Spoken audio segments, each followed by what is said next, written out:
Good morning, everybody. Congratulations, first of all, you for getting grand success in the 10th standard and taking admission to the science. Shriman V P Desai junior कॉलेजमध्ये आपण इयत्ता 11वी विज्ञानमध्ये प्रवेश घेतल्याबद्दल सगळ्यांचे हार्दिक अभिनंदन आणि सगळ्यांचे स्वागत करतो.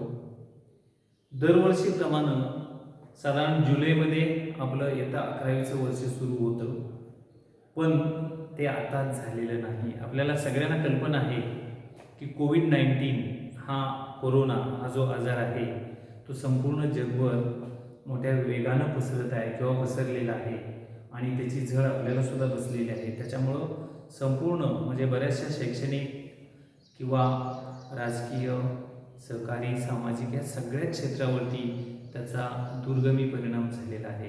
त्याच्यामुळं आपली किंवा तुमची इच्छा असताना सुद्धा आपण शाळेत येऊ शकत नाही. त्याच्यामुळे एक प्रकारचा तणाव आपल्यावर किंवा आपल्या पालकांच्यावर असण्याची शक्यता आहे की आपलं कसं होणार, आपलं भवितव्य काय आहे, आपले कॉलेज सुरू नाहीत, माझं काय होणार, ही चिंता प्रत्येकाला लागून राहिलेली आहे. तरी येणाऱ्या संकटाला आपण धीरानं तोंड द्यायला पाहिजे. जे काय होणार आहे ते आपल्या सगळ्यांचं होणार आहे. त्याच्यामुळे नुकसान असं म्हणता येत नाही, पण आपल्याला प्रदीर्घाची वाट बघायला लागली. आपलं कॉलेज 5-6 महिन्यांनी पुढे ढकललं गेलेलं आहे. अजूनही शाळा किंवा कॉलेजेस कधी सुरू होईल हे नक्की सांगता येत नाही. मध्यंतरी शिक्षण मंत्र्यांनी सांगितलं की साधारण दिवाळीच्या सुट्टीनंतर कॉलेज सुरू होण्याची शक्यता आहे, पण ते अजून आपल्याला नक्की सांगता येत नाही. पण आपण आशा धरूया की 15 नोव्हेंबर नंतर आपलं कदाचित हे वर्ग सुरू होण्याची शक्यता आहे. तसं म्हणजे केंद्र सरकारने सप्टेंबरपासून 9वी ते 12वीला परवानगी दिलेली आहे, पण आपल्या राज्य शासनानं अजून शाळा कॉलेजेसना उघडायला परवानगी दिलेली नाही. ही गोष्ट आपण लक्षात ठेवा. त्याच्यामुळे जे काही सिन्सिअर म्हणजे आपण सर्वच सिन्सिअर आहात, सिन्सिअर जे विद्यार्थी आहेत त्यांना आपल्या भवितव्याची, करिअरची भीती वाटण्याची शक्यता आहे. त्याच्यामुळे खचून जाऊ नका.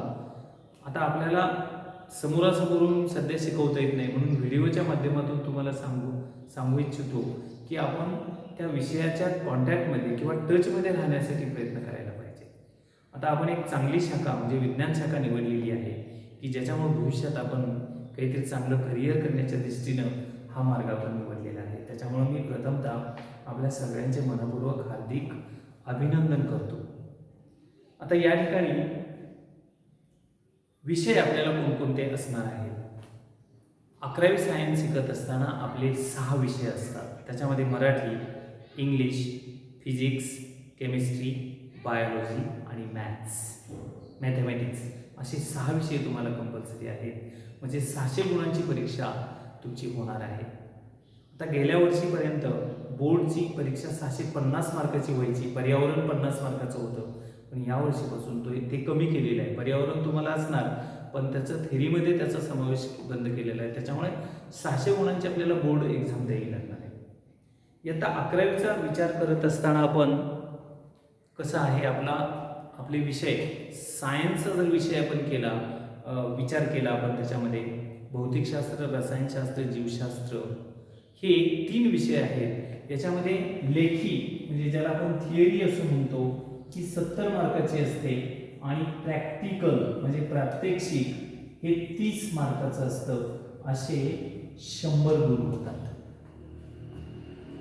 त्यावेळी तुम्ही आल्यानंतर आम्ही तुम्हाला सगळी आयडिया देणारच आहोत, पण तूर्त सांगतो फिजिक्स, केमिस्ट्री, बायोलॉजी म्हणजे भौतिक, रसायन, जीवशास्त्र हे 3 विषय आहेत. याला 70 मार्काची लेखी परीक्षा असते, एकच पेपर असतो आणि 30 मार्काचं प्रात्यक्षिक असतं. असे 100 गुण आपल्याला होतात. गणितामध्ये कसं आहे 80 मार्क थेरी, 20 मार्क प्रॅक्टिकल हे 100 मार्क होतात. तसंच मराठी आणि इंग्रजीला सुद्धा 80 मार्काचा पेपर आणि 20 मार्काची लेखी परीक्षा असते. अशा प्रकारचा पॅटर्न आपल्याला नंतर समजावून सांगण्यात येईल.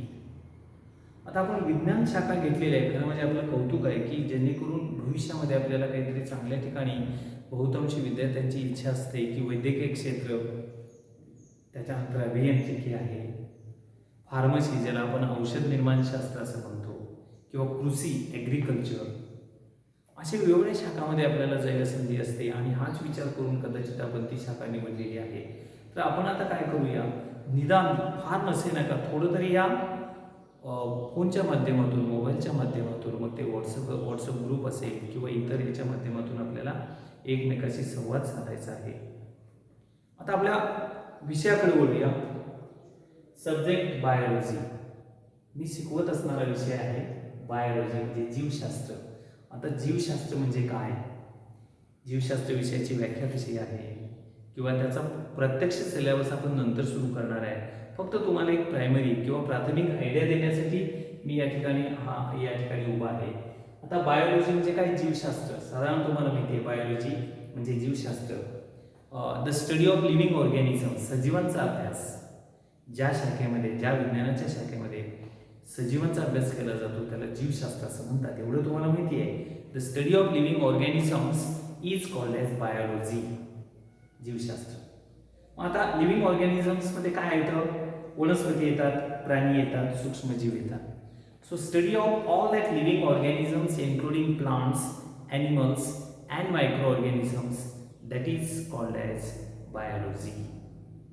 मग आता याच्यावर आधारित पुन्हा त्याचे वेगवेगळे विषय ब्रांचेस होतात.